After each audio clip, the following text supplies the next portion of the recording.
পাক রব্বুল আলামিন জমিনের মধ্যে আমাদেরকে পাঠাইছেন আখিরাতের সামানা কেনার জন্য। এই জমিন নামক বাজারে আপনাকে আমাকে আল্লাহ পাঠাইছেন, রাস্তাও জানায় দিয়েছেন। বান্দা ফরিকুন ফিল জান্নাতি ওয়া ফরিকুন ফিস সাঈর। রাস্তাও দুইটা, এক রাস্তা শয়তানের রাস্তা, ওই রাস্তায় গেলে তোমার জমিনের যে আমল তুমি বাজার হিসাবে করেছো শয়তান কিন্তু সেগুলো লুটে নিবে, শয়তান কিন্তু ছিনতাই করে নিয়ে যাবে। আর একটা রাস্তা হলো মালিকের রাস্তা, ইহদিনাস সিরাতাল মুস্তাকিম। বড় নিরাপত্তার রাস্তা, বড় সোজা রাস্তা, বড় সহজ রাস্তা। বান্দা জমিনে তোমারে আমি যে ব্যাগ দিয়েছি সেটা হলো তোমার বডি। দুনিয়ার ব্যাগ হলো আমার বডি, সম্পদ হলো আমার হায়াত। হায়াত বড় দামি সম্পদ। যেই বান্দার হায়াত চলে গেছে, 1000 বার নয় কোটি বার চাইলেও হায়াত আর ফিরে পাবেনি। মারা যাওয়ার পরে আর একটা বারও সুবহানাল্লাহ বলে আমল কামাইতে পারবে না। আমার নিঃশ্বাস চলে, আমার হায়াত, আমার চোখের পলক পড়ে তো এটা আমার হায়াত। আমি আমার কানে শ্রবণ করতে পারছি, এটা আমার হায়াত। আমি আমার হাত দিয়ে ধরতে পারছি, নবী বলে এটা তোমার হায়াত। আমি আমার পা দিয়ে চলতে পারছি, এটা আমার হায়াত। আমি আমার কলবের মাধ্যমে মনে রাখতে পারতেছি, কিছু কল্পনা করতে পারতেছি, নবী বলে এটা তোমার হায়াত। হায়াতাকা ক্বাবলা মাউতিক, নবী বলেন ইগতানিম খামসান ক্বাবলা খামসিন। 5 জিনিস আসার পূর্বে 5 জিনিসের কদর যদি তুমি করতে পারো ও উম্মত, আল্লাহ তাআলা তোমাকে জান্নাতি বানায় দিবে। তার মধ্যে নবী একটা বলেন হায়াতাকা ক্বাবলা মাউতি। মৃত্যু কিন্তু অবধারিত, মৃত্যু অবধারিত, রিজিক নির্ধারিত। মৃত্যু কিন্তু আসবে, তো মৃত্যুর আগে হায়াত নামক গনিমতটাকে, হায়াত নামক সম্পদটাকে তাজিম করো, সম্মান করো, গনিমত মনে করো। আমার নিঃশ্বাস আছে, আমি একবার সুবহানাল্লাহ বললে আল্লাহ বলে বান্দা তোমার জন্য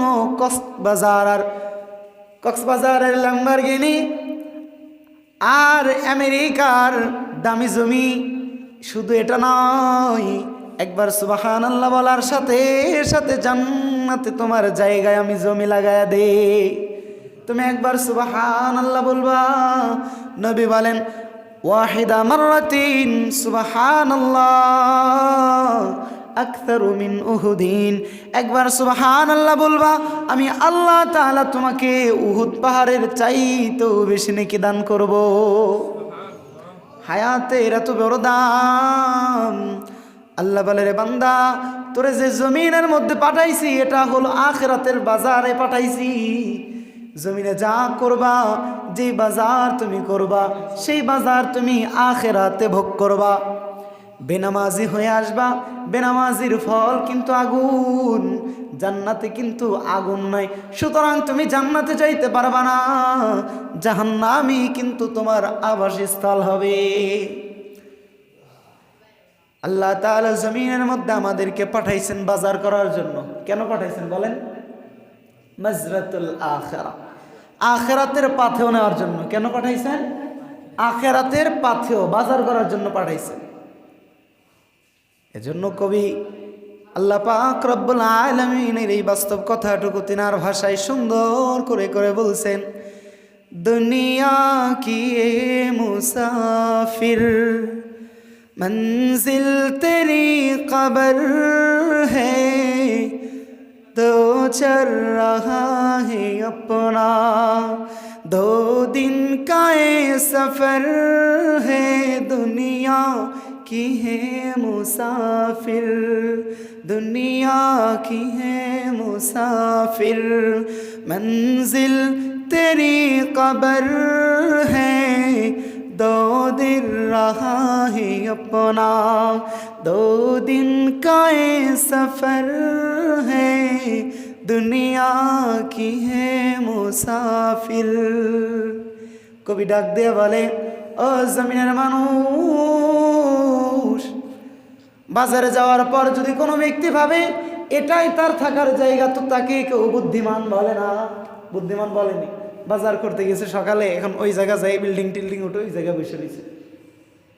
আল্লাহ তাআলা বলে, বান্দা জমিনও তোমার জন্য বাজার, তুমি তোমার কবরে কি ভোগ করবা সেটা কামায়ের বাজার। আর এই জমিনের মধ্যে আইসা আমরা ওই সিরাতাল মুস্তাকিমের রাস্তাটা ভুলে শয়তানের দেখানো সেই বাঁকা রাস্তা, ডাকাতের রাস্তা, ছিনতাইয়ের রাস্তা, বেনামাজের রাস্তা, সুদখোরের রাস্তা, ঘুষখোরের রাস্তা, মা বাবার অবাধ্যতার রাস্তাটাকে আমরা বেছে নিয়েছি। কোন রাস্তা বাদ দিয়া? মালিক বলে, ওয়া আনি'বুদুনি হাযা সিরাতুম মুস্তাকিম, বান্দা আমার ইবাদত করো, কসম খোদার এটাই সরল রাস্তা, এটাই সোজা রাস্তা, এটাই তোমাদের জান্নাতের রাস্তা। সুতরাং আল্লাহর ইবাদত বাদ দিয়ে আমরা যেদিকেই যাই সেটাই জাহান্নামের রাস্তা, নামাজ বাদ দিয়ে আমরা যেদিকেই যাই সেটাই জাহান্নামের রাস্তা। আর আল্লাহ তাআলা বলছে, বান্দা বলে গেলে হবে না, রাস্তা 2টা দেখিয়ে দিয়েছি, ফারিকুন ফিল জান্নাতি ওয়া ফারিকুন ফিস সাঈর। বান্দা একটা রাস্তা কিন্তু জান্নাতের, ওই রাস্তাটা বড্ড সোজা, ওই রাস্তাটা বড্ড নিরাপদ, ওই রাস্তায় কোনো ডাকাত নাই, ওই রাস্তায় কোনো ছিনতাইকারী নাই। তুমি নামাজে আসো, দেখো ওই নামাজ নেই, তুমি সোজা আমি আল্লাহর জান্নাতে ঢুকে যাও। আমার আল্লাহর নবী সাল্লাল্লাহু আলাইহি ওয়াসাল্লাম বলেন, আন জাবির ইবনে আব্দুল্লাহ رضي الله تعالى عنه قال قال النبي صلى الله عليه وسلم القرآن شافع مشفع وحامل مصدق من جعله القرآن أمامه قاده إلى الجنة ومن جعله خلفه ساقه إلى النار। নবী বলে, বান্দা তোমাদের সামনে জান্নাতের ম্যাপ দিয়ে দিয়েছি, জান্নাতের ম্যাপ, মানচিত্র। আমাদের দেশের ছোট্ট একটা ভৌগোলিক মানচিত্র আছে। এই মানচিত্র দেখে যেই বান্দা কোনোদিন সিলেট যায় নাই সে দেখতে পারবে বাংলাদেশের কোন সাইডে সিলেট, বান্দা দেখতে পারবে আমাদের ফরিদপুরটা বাংলাদেশের কোন জায়গায়, বান্দা দেখতে পারবে খুলনা বিভাগটা বাংলাদেশের মানচিত্রের কোন পার্শ্বে, বাগেরহাট কোন পার্শ্বে। আল্লাহ পাক রব্বুল আলামিন বলেন, ও বান্দা জান্নাত কোন দিকে এই মানচিত্র আমি দিয়ে দিয়েছি। সুবহানাল্লাহ। তোমরা জমিন থেকে দেখতে পারবা জান্নাত কোন দিকে। জমিনের মানুষ আমরা আল্লাহ পাক রব্বুল আলামিনকে বললাম, গো আল্লাহ জান্নাতের মানচিত্রটা একটু দেন, আমরা জান্নাত দেখতে চাই।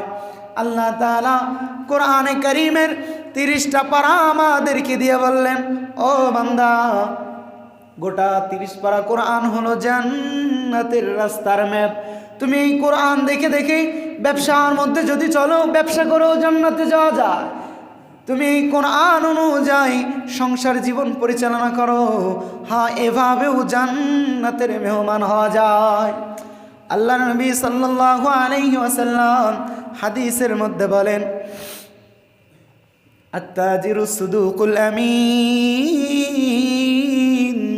ইয়াদখুলু মা'আন নাবিয়্যিন ওয়াস-সিদ্দিকিন ওয়াশ-শুহাদা'i ওয়াস-সালিহিন। মায়ের নবী জানা দেয়, যদি কোনো বান্দা ব্যবসা করে তো ব্যবসার মধ্যে বান্দা যদি সুদুকুল আমিন হয়, 2টা গুণ, এক হলো সত্যবাদিতা আর দ্বিতীয় নাম্বার হলো বিশ্বস্ততা।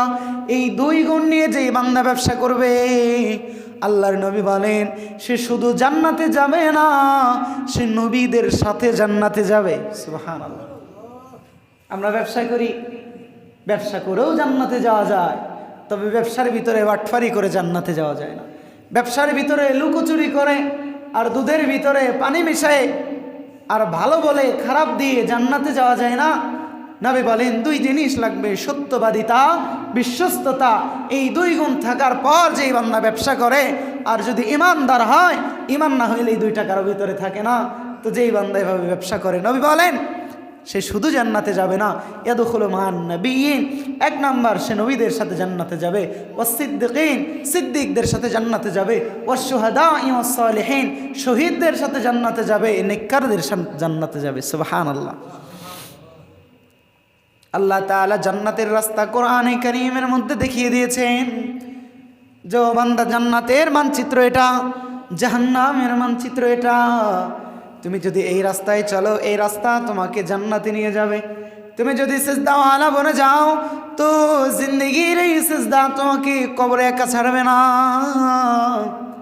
হাসরে তোমাকে একা ছাড়বে না। বলে কেন? বলে এই নামাজ তোমাকে জান্নাতের গেট পার করে দিবে। এই জন্য মায়ার নবী বলেন আসসালাতু মিফতাহুল জান্নাহ, নামাজ হলো জান্নাতের চাবি। এবার নামাজ না পড়ে আমরা যত দিক দিয়েই চাবি তালাশ করি, জান্নাতের চাবি পাওয়া যাবে না। আল্লাহ তাআলা দুনিয়ার মধ্যে পাঠিয়ে আমাদেরকে বলে দিয়েছেন আদ-দুনিয়া মাজরাতুল আখিরা। বান্দা জমিনে পাঠাইছি, কেন পাঠাইছি? বলে আখিরাতের বাজার করার জন্য। আর এইখানে আইসা আখিরাতের বাজার না করে আমরা বাজারে গিয়ে ভাবতেছি এইটাই আমাদের থাকার জায়গা। মানুষ আমরা কতটা বেকুব! আল্লাহ তাআলা এভাবে আমাদেরকে বুঝিয়েছেন এটা হলো বাজার, তোমাকে বাজার করে জান্নাত নামক বাড়িতে নিব আমি। আর সেই বাড়িতে না যায় যেই বান্দা বাজারে যায় ঘর বাড়ি তোলে, যেই বান্দা বাজারকেই নিজের আসল বাড়ি মনে করে, সে কি বোকা না চালাক? এই দুনিয়ার মধ্যে বাজার করতে এসে আখিরাতের বাজার আমরা করি না।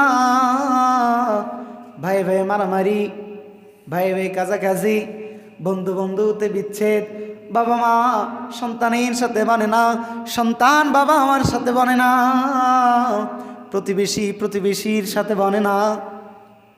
অথচ হওয়ার দরকার ছিল তো হিন্দু আলাদা থাকে থাকুক, বৌদ্ধ আলাদা সে চলে যায় যাক, খ্রিস্টান আলাদা চলে যায় যাক। আরে আমরা যারা বলেছি লা ইলাহা ইল্লাল্লাহ মুহাম্মাদুর রাসূলুল্লাহ, আরে আমাদের তো আলাদা থাকার কোনো কারণ নাই। কারণ যেই বান্দা পড়ছে লা ইলাহা ইল্লাল্লাহ, তার রব কয়জন? বলেন না, তার রব কয়জন? আবার আমাদের রব কয়জন? যারা নামাজ পড়ে না তাদের রব কয়জন? আমরা যারা নামাজ আদায় করি আমাদের রব কয়জন? একই তো। যে এখানে হাত বাঁধে তার রবও একজন, যে এখানে হাত বাঁধে তার রবও। এত বাড়াবাড়ি কেন? যে তাবলীগ করে তার রবও একজন, যে চরমনাই করে তার রবও একজন, যে আওয়ামী লীগ করে তার রবও একজন, যে বিএনপি করে তার রবও একজন, যে জামাত ইসলামী করে তার রবও একজন। তো আমাদের এত ভাগাভাগি কেন? রব তো একজন, বাইতুল্লাহ তো এক। তাই না? আমাদের ভিতরে এই যে মারামারি, এই মারামারি কোনোদিন শান্তি বয়ে আনতে পারে? আমাদের প্রভু এক নবীর উম্মত, জীবন বিধান এক, ঐশী বাণী কোরআন। আমাদের রব কয়জন? আমাদের প্রভু এক নবীর উম্মত, জীবন বিধান এক, ঐশী বাণী কোরআন। তবে কেন এক নাও হে মুসলমান, এক হও করিয়া আহ্বান। এক হওয়ার দরকার আছে না আমাদের? বাইতুল্লাহ এক, মদিনা শরীফ এক, উহুদ পাহাড় এক, বদরের মাঠ এক, একটা তো জীবন আর মরণ যে একটাই, একটা তো জীবন আর মরণ যে একটাই, একই সাথে মিলে মিশে একটাই প্রাণ। তবে কেন এক নাও হে মুসলমান, এক হয়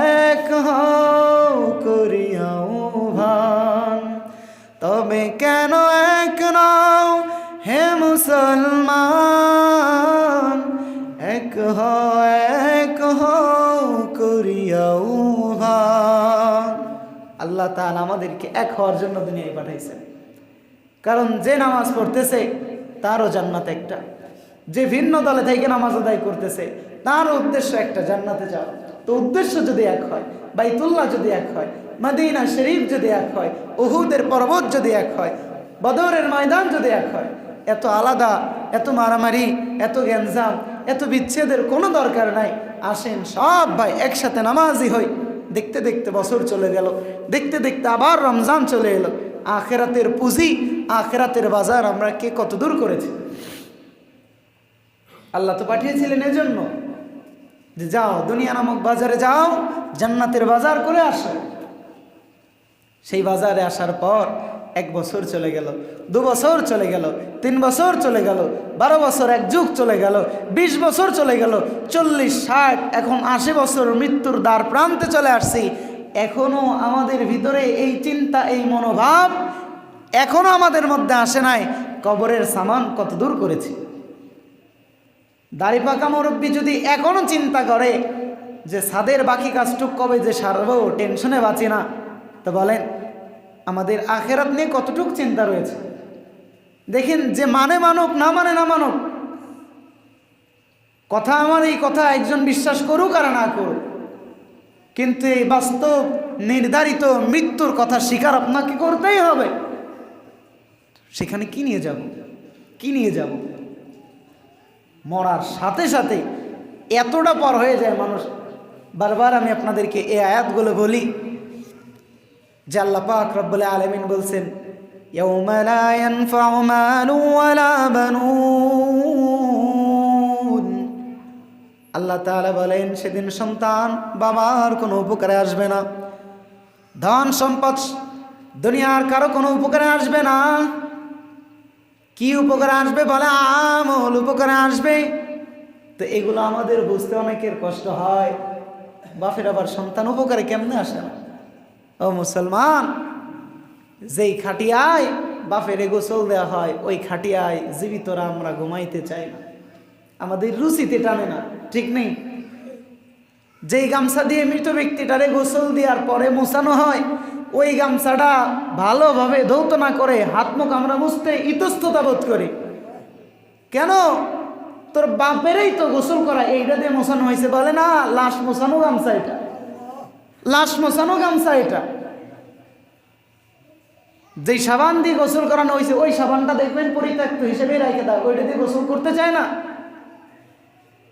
10 মিনিটের ভিতরে যেই ভালোবাসার বাবা আরে মুখ থেকে চাবায় চাবায় মাংস চাবায় আমার গালের ভিতর দিছে, আমরা খাইছি, সেই বাবারেই গোসল দেওয়া হয়েছে। 10 মিনিট আগে ছিল জীবিত, এখন মৃত, ওই বাবারে গোসল দেওয়া হয়েছে, ওই গামছা দিয়ে এখন আর হাত মুখ মুছি না।